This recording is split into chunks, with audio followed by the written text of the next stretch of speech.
welcome to another episode of the Nonstop Review. I'm your host as always, Devon, and joining me equally as always is Rick. Hello everybody. I'm going to make the is longer every time going forward. I know you are. But yes, if you're familiar with the podcast, what we like to do is jump straight into the action, as it were, with this version of the show. So to that end, Rick, throwing it to you. Steven Universe, Season 3, Episode 16, Greg the Babysitter. 3, 2, 1, and go. So, as I was sort of teasing, is I do know a little bit about this episode, in that I know the basic crux. I know one thing that happens is the episode is Vidalia asks Rose and Greg to look after Sour Cream for a bit. Yeah. I knew that. And I also know there's going to be a scene where Rose gets confused and just watches Sour Cream while he does more ludicrous shit. Because she takes it literally, because of course she does, he's an alien. Yeah, it's a flashback one, ain't it? Yeah. Well, of course it would have to be if Rose Quartz is involved. Yeah.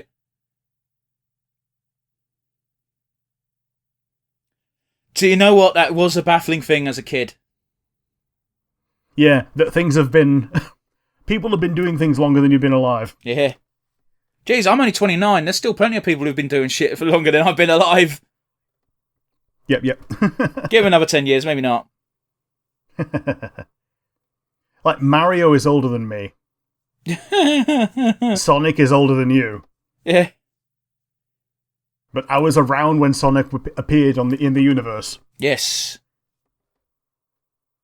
Oh, it's cool seeing the fucking young designs, isn't it? Yeah. I can understand how someone would fall for someone as ruggedly wild as Greg. I guess. He's a bit too masculine for my liking. Okay, sure. He's got sunburn with a pizza on him. I do like how Rose has very amethyst-like facial expressions whenever she looks at Greg. Yeah.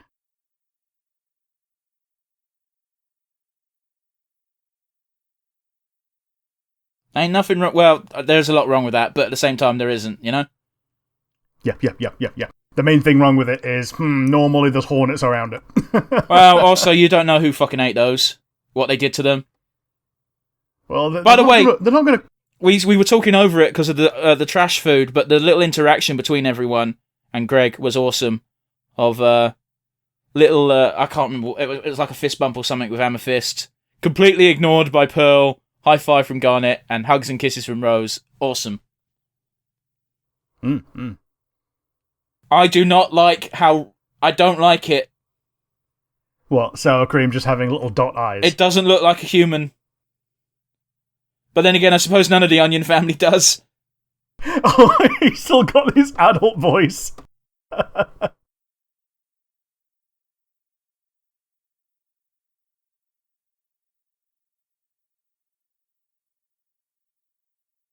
I do like young Vidalia. I like old Vidalia, for fuck's sake. Like, she's still a rocker when she's like 60. Yeah. But like, she's a similar age to Greg, so she can't be 60. She just aged more, you know? But she's already aging, so it seems, from being a mom. It's just when she's zoomed out, she looks more like a goth GF. Yeah, because they can't do the fucking wrinkles on every shot. Yeah.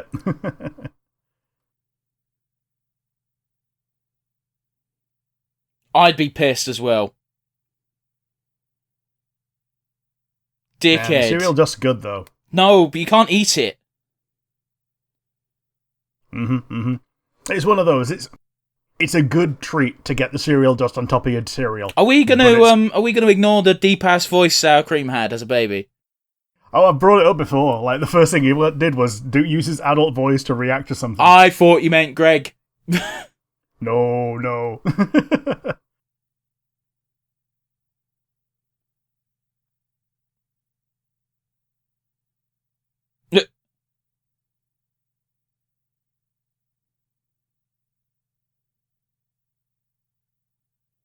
Greg, mate, you're a beach bum. Like, you're not allowed to judge.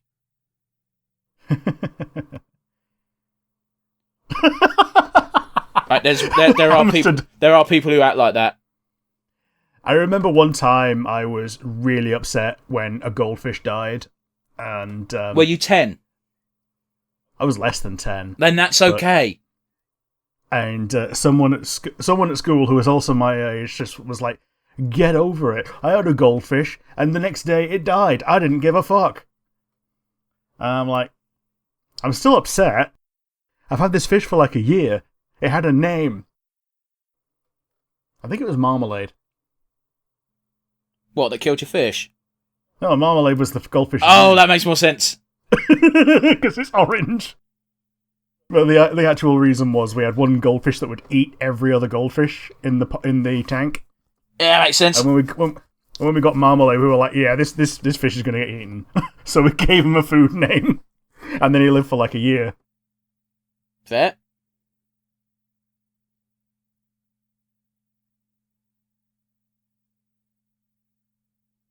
Oh, she would act like that, wouldn't she? Yeah.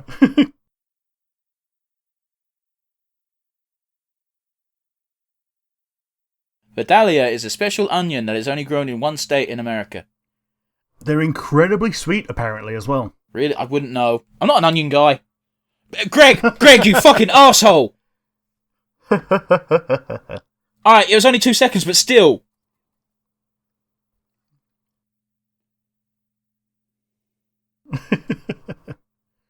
At least he's got the glasses on, so sand doesn't go in his eyes from doing that silly thing. Yeah.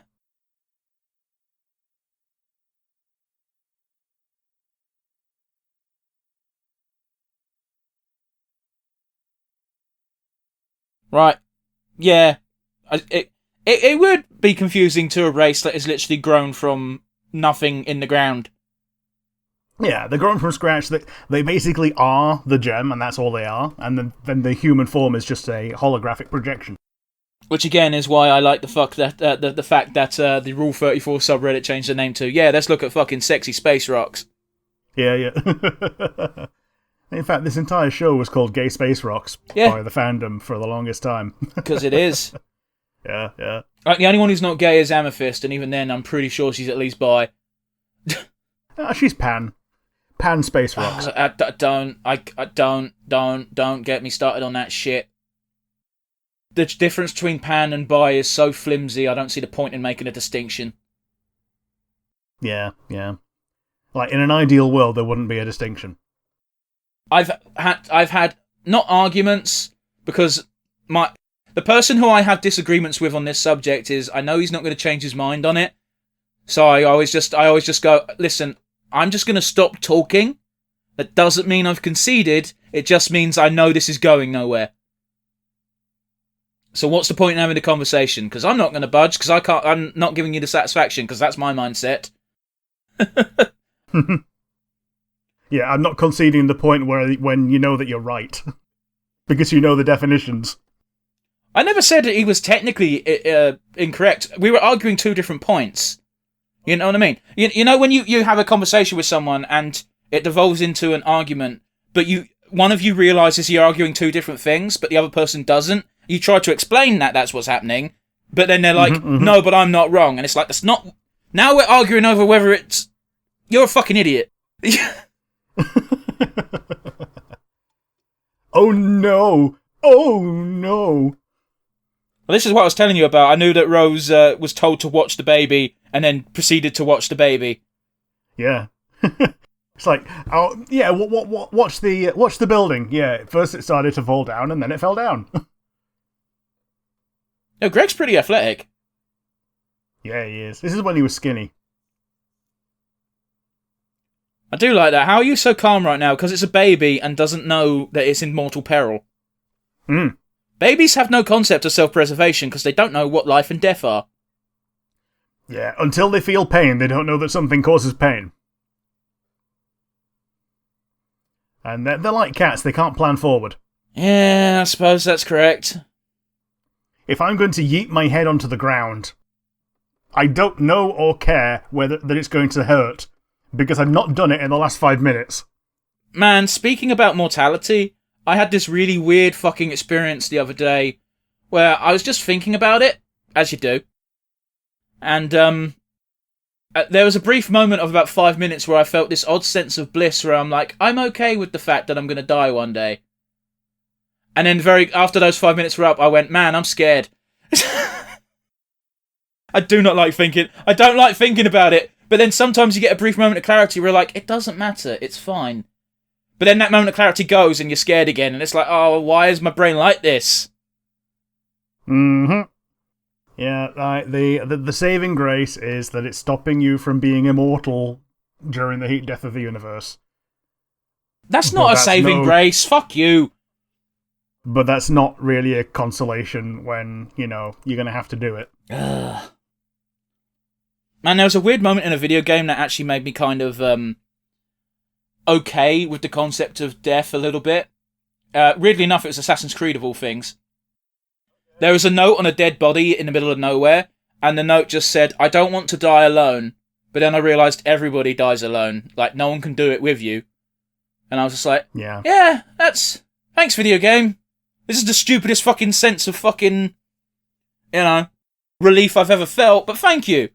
I'm not dying, people. which is what makes this even more weird. I don't need to come to grips with the concept of mortality right now, this instant. However, nighttime happens. No, don't say that. Don't say that. Fuck you. Nighttime is for my special fantasies that put me to sleep.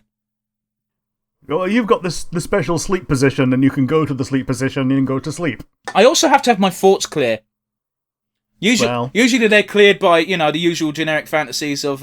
Did you get that? What happened to baby sour cream? No one knows.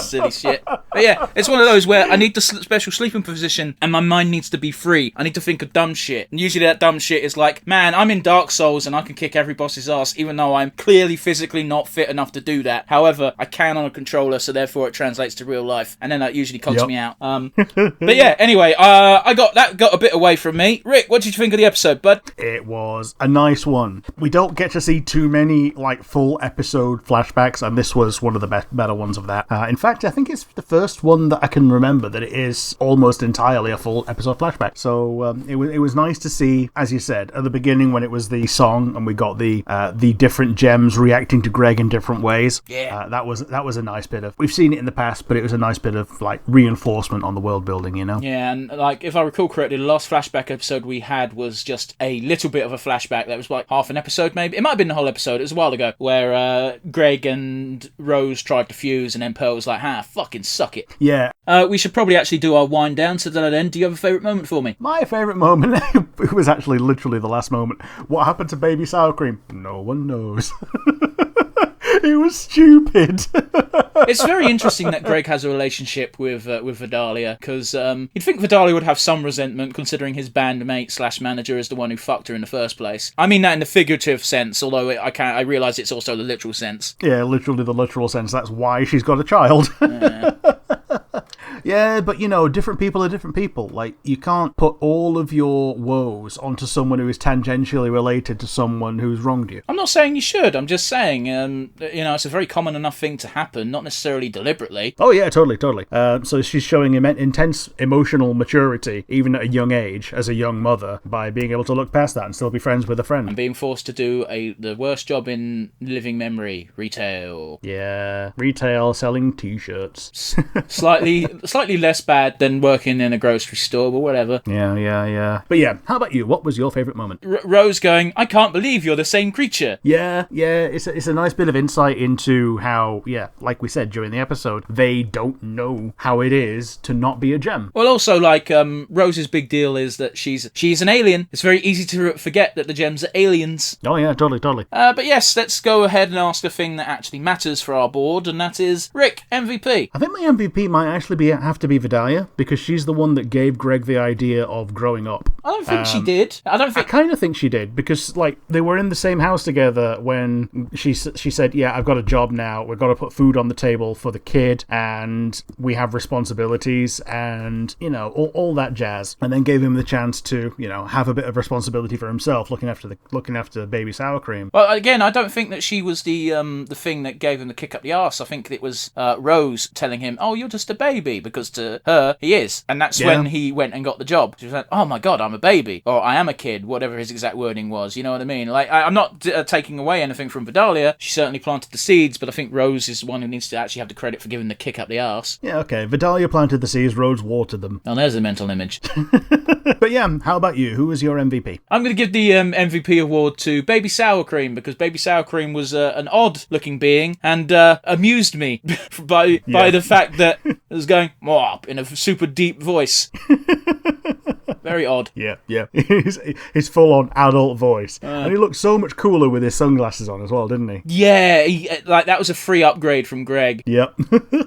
Also, Greg was a really bad parent in this episode. I know he weren't a parent, he's a babysitter, but I'd fire him. Oh, totally. But the child lived, so... There should be higher standards than that. Yeah, there should. If the child lived and wasn't traumatised, that's the absolute barest of minimums. Yeah. Anyway, that's the end of that happy fucking talk. Join us next week, where we'll hopefully have another fun-filled episode for you. Bye-bye! Bye!